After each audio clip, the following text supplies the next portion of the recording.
Hello and welcome to Lantern Lane Stories. Tonight's story is The Baker Who Made Gold from Crumbs. Welcome to Gouda. Say it slowly, Gouda. It is a small city in the Netherlands built beside wide canals. Tall brick houses line the water, leaning gently toward each other. Round bridges arch over dark, still canals. On market days, farmers brought great wheels of yellow cheese to sell. Gouda was already famous for its cheese. But tonight, we learn about something else. Something that started in a tiny bakery on a cobblestone street. Gerard Kamphuisen opened his bakery in the year 1810. His shop was small, just one room, one oven, one window. The window faced the canal, where ducks paddled through the morning mist. On cold days, frost drew white fern shapes on the glass. Gerard would breathe a warm circle into the frost. Through that circle, he could see the gray water outside. He loved this city. He loved his oven. He loved the smell of bread at 6 in the morning. The oven stood in the corner like a friendly giant. When it was lit, the whole shop filled with warmth. The smell of flour, butter, and toasted crusts wrapped around everything. Gerard had learned to bake from his father. His father had learned from his father before him. Every morning before sunrise, Gerard lit the fire and began. But Gerard had a problem. Every evening when the baking was done, he had leftovers, not whole loaves, just crumbs, small, dry, brown crumbs from the bottom of the oven, and from the edges of the baking trays, and from the crusts that split and fell. He swept them all into a big wooden bucket each night. Every single night that bucket filled up. He could not sell crumbs. Nobody wanted crumbs, but he could not throw them away either. In 1810, no baker threw away food. That would be wasteful. That would be wrong. Gerard stood over the bucket one evening and stared. He put his hands on his hips. He frowned. There must be something, he said. He looked around the shop. His eyes settled on the shelf above the work table. On it sat a heavy clay pot. Inside was a dark, thick syrup. It smelled of brown sugar, melted butter, and cinnamon. Gerard used it sometimes to add sweetness to bread dough. He looked at the pot. He looked at the crumbs. He picked up the ladle. He poured. The dark syrup ran over the dry crumbs like slow, warm rain. Gerard stirred with a wooden spoon. The crumbs soaked up every drop. The mixture turned sticky and thick. He pinched a small ball from it. He pressed it flat with his palm like a small moon. He walked to the corner and picked up his waffle iron. It was heavy, made of thick black iron. Both sides had a deep checked pattern, like a little grid. He held it over the fire until it was hot. Then he placed the small disc of dough inside. He pressed the lid down firmly with both hands. A loud hiss filled the room. A ribbon of steam curled upward. Then the smell hit him. Hot caramel, warm cinnamon, toasted butter, and brown sugar. His mouth filled with water. He waited. 1 minute. He opened the iron carefully. Inside sat a thin, round waffle, golden brown from edge to edge. The checked pattern was pressed in perfectly. He touched it with one fingertip.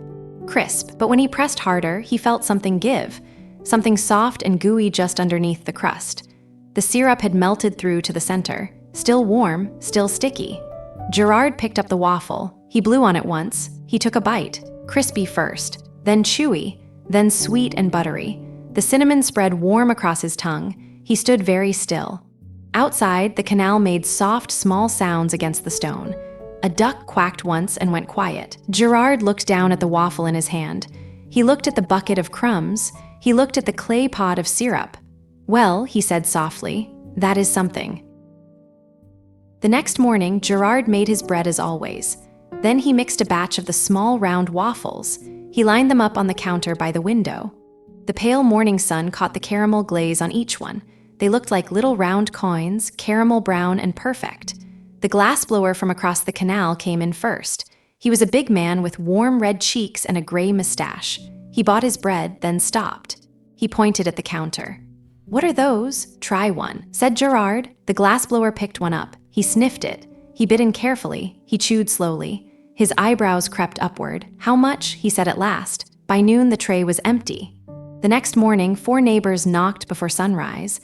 A week later, a young girl came in with her grandmother. She picked up a waffle and turned it over slowly. She studied the little squares pressed into the surface. What is it called? She asked. Gerard thought for a moment. Stroopwafel, he said. Stroop means syrup in Dutch. Wafel means waffle. A syrup waffle. The girl took a big bite. Amber syrup ran down her chin. She grinned, still chewing. "Stroopwafel," she said, trying out the word. Her grandmother quietly bought 6. Some weeks later, the glassblower came in on a gray winter morning. He bought a stroopwafel and stepped outside with a small tin cup of coffee. The coffee was far too hot to drink yet. He set the cup on the cold stone ledge beside the canal. Then he rested the stroopwafel on top of the cup like a small lid. He forgot about it. He stood watching the fog drift over the dark water. A bell rang somewhere above the rooftops. 2 minutes passed. 3. He reached for the stroopwafel. The warmth surprised him. The steam rising from the coffee had crept up through the waffle. It had softened the syrup inside until it flowed like silk. He bit in. His eyes opened very wide. He rushed back into the bakery. "Gerard, come outside right now." Gerard put down his rolling pin and followed. The glassblower balanced a fresh stroopwafel over a steaming cup. They waited together in the cold air. Their breath made small white clouds. 2 minutes. Gerard lifted the waffle, bit in, his eyes closed. He said nothing for a long moment. Then, that is the right way to eat it. And from that day, everyone in Gouda knew. Balance the stroopwafel on a hot cup. Wait for the steam. Then eat it slowly. For 60 years, the stroopwafel was Gouda's sweet secret. No other city in the Netherlands made them. Only here, among these canals and bridges and old cheese stalls. But word travels. Visitors to the Gouda market tasted stroopwafels. They carried them home wrapped in paper. They described them to friends. Friends wrote letters asking for the recipe. By the time Gerard was old, nearly 100 Gouda bakeries made stroopwafels. The smell of cinnamon and warm sugar drifted through every lane. Children saved their small coins for one on the walk home from school. After 1870, stroopwafels appeared at fairs outside Gouda. First in nearby towns, then in faraway cities. By 1960, 17 factories in Gouda made stroopwafels every single day. Machines pressed thousands of waffles per hour, but the recipe was unchanged. Flour, butter, brown sugar, yeast, milk, eggs, and the syrup of brown sugar, butter, and cinnamon. Gerard's syrup, Gerard's recipe.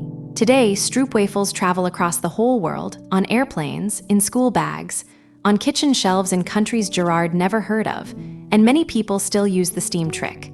They balance a stroopwafel on a warm cup. They wait. They take that first slow bite. So the next time you see a stroopwafel, try it the right way. Find a warm cup. Set the stroopwafel gently on top. Count slowly to 60, then eat it slowly. And remember, this little waffle started as something almost thrown away. A baker named Gerard looked at a bucket of dry crumbs. He poured a ladle of syrup. He pressed it flat, and he made something sweet. The Gouda Canal is still and dark now. The old bakery windows are cold. The waffle iron is quiet. The cinnamon smell has drifted away on the night air. And so, Gouda also slowly fell asleep. Good night.